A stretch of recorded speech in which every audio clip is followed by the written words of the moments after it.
Aujourd'hui, je vous présente une astuce qui va changer votre vie.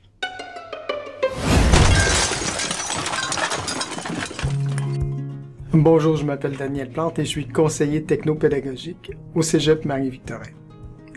En effet, je vais vous partager une astuce aujourd'hui qui risque de vous faire économiser beaucoup de temps au niveau de la correction. Et l'astuce, il s'agit d'utiliser ChatGPT comme assistant au niveau de la correction.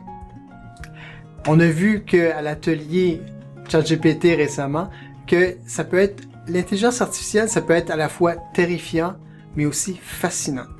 Aujourd'hui, on va regarder ce qu'il y a de fascinant avec cette astuce-là, parce que ça risque de vous faire sauver beaucoup de temps.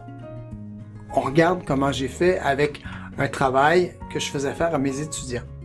Alors, le travail est très simple. Il s'agit de faire l'analyse d'un film qui s'appelle Kiss Kiss Bang Bang et de faire des liens avec le film noir américain des années 50, tant au point de vue esthétique qu'au niveau du contenu. Donc, j'ai ici les consignes que j'ai fait parvenir à mes étudiants, qui sont très détaillées, qui comprend aussi une grille critériée avec lesquelles je vais corriger le travail. Donc, il y a assez de détails, c'est simple, c'est un travail sur 15 points. Donc, tous les détails sont là. Je copie donc cette consigne avec la grille de correction. Je vais donc copier toutes les indications qu'il y a sur ce document-là. Ensuite, je vais l'envoyer à ChatGPT. Je lui dis, voici les consignes d'un travail personnel pour mes étudiants en cinéma. Et je lui colle tous les détails des consignes avec la grille critériée et je lui dis « Attends que je te soumette un texte à corriger selon ces critères. » Et j'envoie. Il me dit « Bien sûr, je suis prêt à t'aider, envoie-moi le texte quand tu es prêt. » Alors, je m'exécute. Je vais chercher un travail d'un de mes étudiants, un travail moyen qui a 11 sur 15, que j'ai corrigé évidemment, avec quelques commentaires évidemment de rétroaction. Je copie le tout du texte original de l'étudiant et je renvoie ça et je lui dis voici le texte, le premier texte, et je copie le tout et j'envoie. Et là, qu'est-ce qui se passe? Voici quelques suggestions pour améliorer la qualité de l'analyse. Les 3 exemples de caractère. La rétroaction se fait sous mes yeux en un temps record et c'est tout à fait juste, beaucoup plus détaillé que ce que j'avais marqué et c'est pile poil exactement ce que j'ai relevé comme commentaire en fonction de ma grille critériée. Et il y a une belle petite conclusion à la toute fin qui vient donc râper le tout, excusez l'anglicisme, mais je suis vraiment soufflé de voir ça sortir d'un seul coup en moins de 30 secondes. Mais c'est pas tout. Je décide de poursuivre et de lui demander, selon ma grille critériée, j'hésite, il y a une faute. Bon, je vais laisser la faute, voir s'il va quand même comprendre. De 5 points par question, quelle note donnerais-tu à ce texte? Et j'envoie. D'après les critères que vous nous avez fournis, je donnerai à ce texte les notes suivantes. Identification et exemple des caractéristiques de fond et de forme de genre 4 sur 5. Le texte identifie correctement 3 exemples de caractéristiques du film noir, mais aurait pu développer davantage une...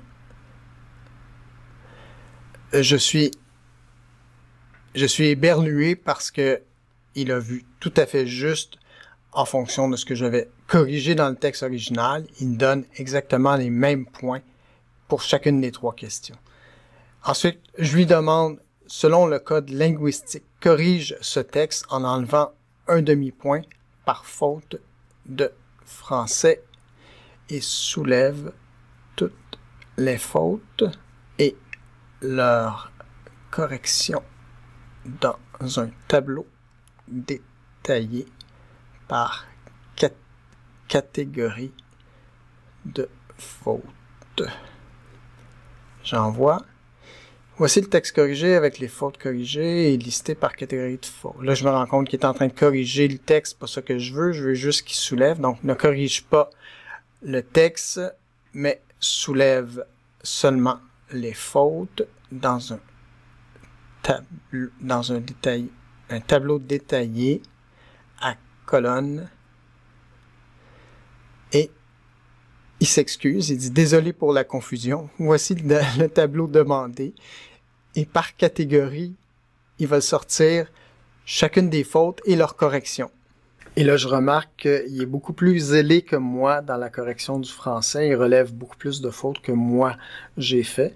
Donc, je vais sans doute pas laisser passer autant de fautes parce que je trouve que ça va un peu trop loin. Cela dit, je lui demande quand même de m'enlever combien de points selon une pondération de 100, voir ce qu'il va me répondre. On sait qu'il est pas fort en calcul d'habitude, mais d'un total de 25 fautes, à un demi-point, il calcule que c'est 12,5 sur 100.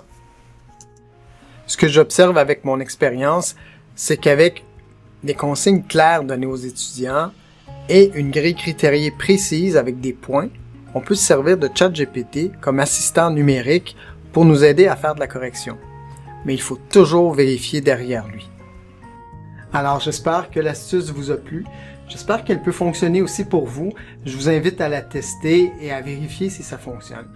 Si c'est le cas et que vous avez un malaise par rapport à l'usage de ChatGPT dans l'assistance à la correction, je vous invite à entrer en contact avec votre conseiller ou votre conseillère pédagogique pour discuter justement de cette question d'éthique dans l'utilisation de l'intelligence artificielle dans vos stratégies pédagogiques. Là-dessus, je vous souhaite une très belle journée.